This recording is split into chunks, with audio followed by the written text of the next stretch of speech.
मुत्तहिदा अरब अमारात के सदर आज तशरीफ़ लाए शेख मोहम्मद बिन ज़ैद और पाकिस्तान का सरकारी दौरा तो उन्होंने मुकम्मल कर लिया है, लेकिन अभी पाकिस्तान में ही हैं।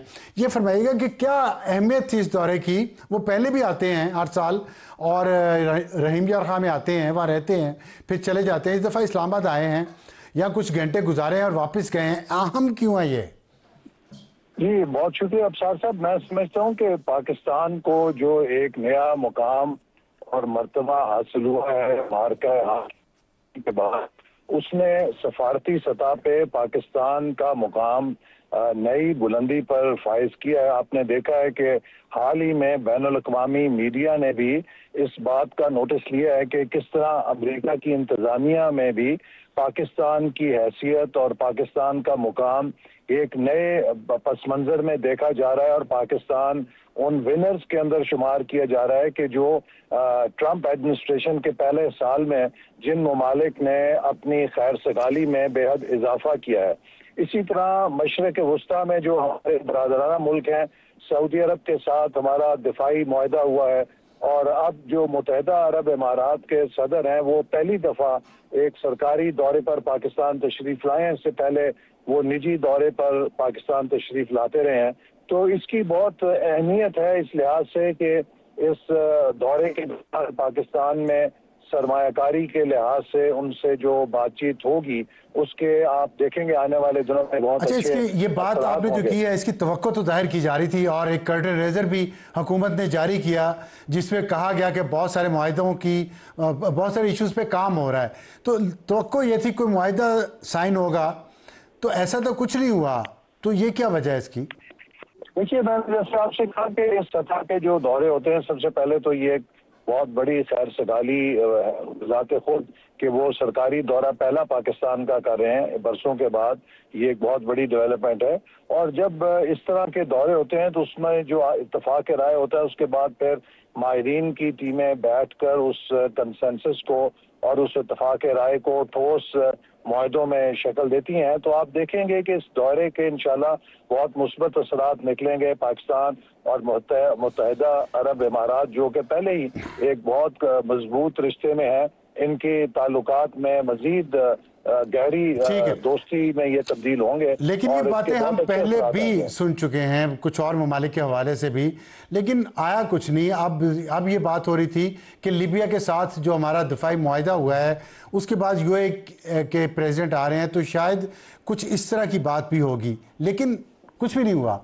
तो इतनी उम्मीदें बढ़ाने की क्या जरूरत अभी नहीं, ये मैं कहूँगा कि अभी ये कहना कि कुछ नहीं हुआ कबल वक्त है, क्योंकि इस तरह के जो दौरे हैं उनके दरमियान एक अंडरस्टैंडिंग डेवलप होती है और बाज़ औक़ात अगर उससे पहले कोई चीज़ तैयार हो तो वो उस मौके पर राह कर दी जाती है, लेकिन अगर एक अंडरस्टैंडिंग हो तो उसकी बुनियाद के ऊपर उसके दौरे के बाद फिर दोनों ममालिक के जो माहिरीन हैं वो मिलकर चीज़ों को फाइनलाइज करते हैं। तो ये एक बहुत बजात खुद संगे मील है कि उन्होंने पाकिस्तान का एक पहला दौरा किया है बरसों के बाद और इसके इंशाल्लाह बहुत अच्छे नताइज निकलेंगे। तो अच्छा, इसमें आपने कहा कि अभी रूल आउट कुछ नहीं किया जा सकता, तो क्या मैं आपसे ये पूछ सकता हूँ कि कोई दिफाई मामला भी हैं जिन पे कोऑपरेशन होगा या सिर्फ इकोनॉमिक इशूज़ हैं? देखिए, जो सिक्योरिटी और दफाई मामलात हैं वो तमाम ममालिक जब करते हैं तो उनको मीडिया में तो नहीं डिस्कस किया जाता, लेकिन बात हकीकत है कि मार्का हक के बाद पाकिस्तान की दफाई सनत और पाकिस्तान की दफाई सलाहियत की दुनिया मोतरफ है और अब पाकिस्तान की दफाई मसनूआत की भी आलमी मंडियों में बहुत मांग है। JF थंडर जहाज हम एक्सपोर्ट कर रहे हैं, दीगर हमारी जो सलाहियत है उसको भी लोग उससे सीखना चाहते हैं। तो पाकिस्तान ने अपनी दफाई सलाहियत को मनवाया है और अब असल में जो चैलेंज है जिस पर हुकूमत काम कर रही है कि जिस तरह हमारे मुसल्लह अफवाज ने मार्का हक जीता है, अब हमें मार्का तरक्की जीतने के लिए अपनी बरामदात के जरिए, अपने मुल्क की ज़राअत के जरिए, सनत के जरिए, टेक्नोलॉजी के शोबों में सलाहियत को साबित करके अपने मुल्क के लिए हमने इम्कानात और नए मौके पैदा करने हैं। ठीक है, लेकिन वो मौके पैदा नहीं हो रहे। मार्का हक गुजरे हुए 7 महीने हो गए हैं, लेकिन इन्वेस्टमेंट या GDP ग्रोथ में कोई बेहतरी नहीं हमें नज़र आ रही। अगर हुआ है ब्रेक थ्रू तो वो डिफेंस इक्विपमेंट की एक्सपोर्ट पे ही हुआ है। हमारे पास एक्सपोर्ट सरप्लस दूसरी चीज़ों में नहीं है, तो कैसे ये सारा कुछ होगा जो आप कह रहे हैं? अफसार साहब देखिए, आपको पता है कि 2022 में इकॉनमी कहाँ पर रही थी। ये जो हम इन 3 सालों के दौरान IMF प्रोग्राम में है, इसका बुनियादी मकसद पाकिस्तान की मैक्रो इकोनॉमिक स्टेबलाइजेशन है। क्योंकि हम almost at the brink of default थे, तो हम बड़ी कामयाबी के साथ अपने मुल्क के जो फंडामेंटल्स हैं उनको ठीक कर रहे हैं। और अभी मैं समझता हूं कि 2027 तक हमारी ये सलाहियत नहीं है कि हम दोबारा एक हाई ग्रोथ मोड में जाएं और उसके बाद दोबारा क्रैश करें। तो इसका मतलब आप कह रहे 2027 तक यही हालात रहेंगे, गुर्बत, बेरोजगारी, महंगाई ऐसी रहेगी? 2027 तक हमें अपने मुल्क के अंदर इस्लाहात पे फोकस करना है।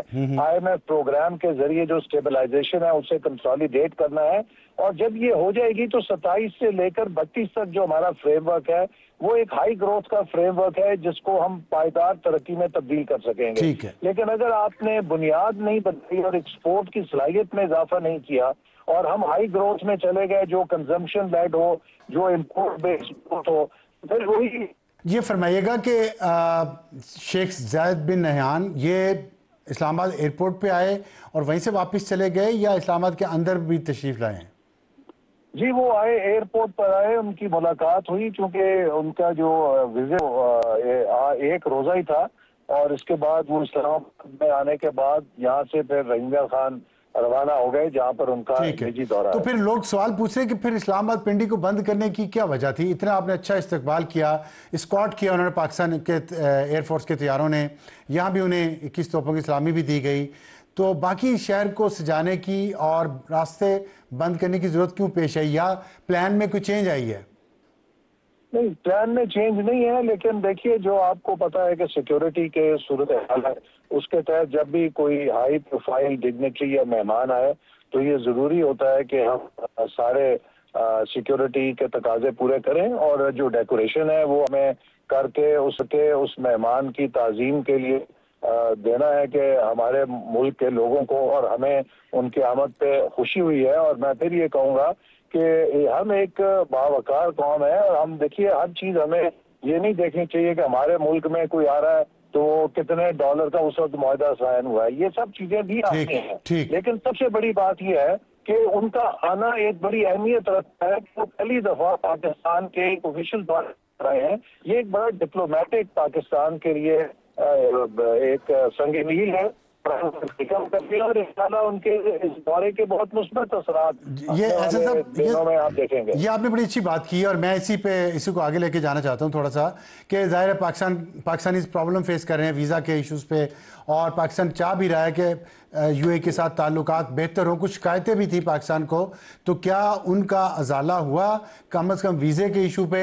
अगर फौरी तौर पर कोई जॉइंट वेंचर इकॉनमी के सेक्टर में नहीं आ रहा तो वीज़े के इशू पे कोई मामला रिजॉल्व हुए?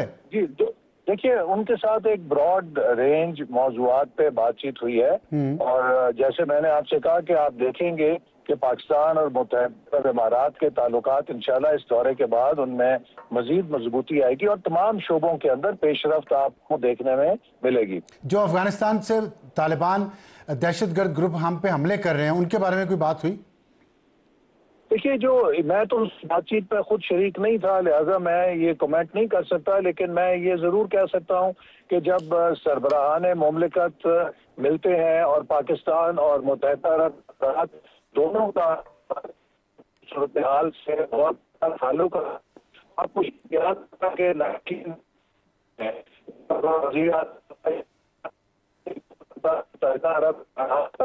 तो उसका एजेंडा भी अफगानिस्तान की तरफ से पहले वो गए। पाकिस्तान और मुत्तहदा अरब इमारात से अफगानिस्तान की सूरत हाल के बारे में आपस में नोट्स एक्सचेंज करते रहे हैं और एक दूसरे के साथ ताउन भी करते रहे हैं, और इस खित्ते की जो सूरत हाल है उस पर सबको तफ्तीश है कि किस तरीके से दहशत अफगानिस्तान की सरजमीन से सिर उठा रही है, और वो न सिर्फ पाकिस्तान बल्कि इस खित्ते के लिए बल्कि दुनिया भर के लिए एक खतरा बन सकती है। इसलिए इस मसले से तमाम ममालिक जो है वो उनकी दिलचस्पी है, और पाकिस्तान यकीनन अपने दोस्त ममालिक के हवाले से कोशिश कर रहा है कि वो अफगानिस्तान को कायल करे कि वो अपनी सरजमीन को दहशत गर्दों को इस्तेमाल करने की इजाजत ना दें। ऐसे सब ये फरमाइएगा, पीटीआई ने अब स्ट्रीट मूवमेंट का आगाज करने जा रहे हैं और सुहेल अफरीदी लाहौर भी गए हुए हैं इसी सिलसिले में। देखा रात आपका एक वीडियो क्लिप वायरल हो गया, वसीम बादामी साहब के साथ राब्ता ख़त्म हो गया, उसके बाद से एक प्रोपेगेंडा चल रहा है, बहुत सारी अजीब व गरीब किस्म की बातें भी आ रही हैं। आप थोड़ा सा कुछ क्लैरिटी से एक बार इसको बताएंगे कि क्या हुआ था वहाँ पे रात को, और क्या वो कौन शख्स, बच्चा था या बड़ा था या क्या था? जी अबसार साहब, मैंने इसको उसी वक्त वाज़ेह कर दिया था कि ये जो मामला था ये एक बिल्कुल घरेलू नौयत का था, और उसको पता नहीं था कि मैं लाइव इस वक्त टीवी के साथ इंटरव्यू दे रहा हूँ, और मैंने इसकी वजाहत कर दी थी। लेकिन तो ज्यादा अफसोसनाक बात है कि जिस तरह पीटीआई ने पूरा इसको एक स्मीयर कैंपेन में तब्दील किया, मेरी जात के किरदार को की, और मेरी जात की नहीं बल्कि उसमें कौमी और रियासती इदारों को मुलव्वस करके नहायत ही भोंडे अंदाज से उन्होंने जिस तरह उनकी किरदार कुशी करने की कोशिश की, ये मैं समझता हूँ कि बहुत ही काबिल मजम्मत और काबिल अफसोस बात है कि मुरीख की भी कोई खबर होती है तो उसको भी ठीक के वो हमारे रियासती इदारों के साथ जोड़ देते हैं। इस जहनीत को पीटीआई को तब्दील करना पड़ेगा। एक तरफ वो मुज़ाकरात की बात करते हैं और दूसरी तरफ वो रियासती इदारों के खिलाफ जहर उगलने से बाज नहीं आते, और अब इसी तरह की स्मीयर कैंपेन इन्होंने 2018 में मेरे खिलाफ की थी, और उसका नतीजा क्या निकला था कि मुझे गोली खानी पड़ी थी। तो पीटीआई को एक स्मीयर कैंपेन के अलावा शायद कुछ और तरबियत नहीं दी गई, और ये काम जानते हैं, इसी पर ये लगे रहते हैं। ठीक, तो इसमें वो आपके बेटे की आवाज थी या किसकी आवाज थी? आपके बेटे तो एक लाहौर में है ना? जी, वो आपस में वो बेटों का मुकालमा था, और जो ही वो उनको नहीं मालूम था कि मैं के ऊपर हूँ, तो मैंने फिर फोन बंद कर दिया कि वो उनकी ऐसी गुफ्तगू नशर ना हो।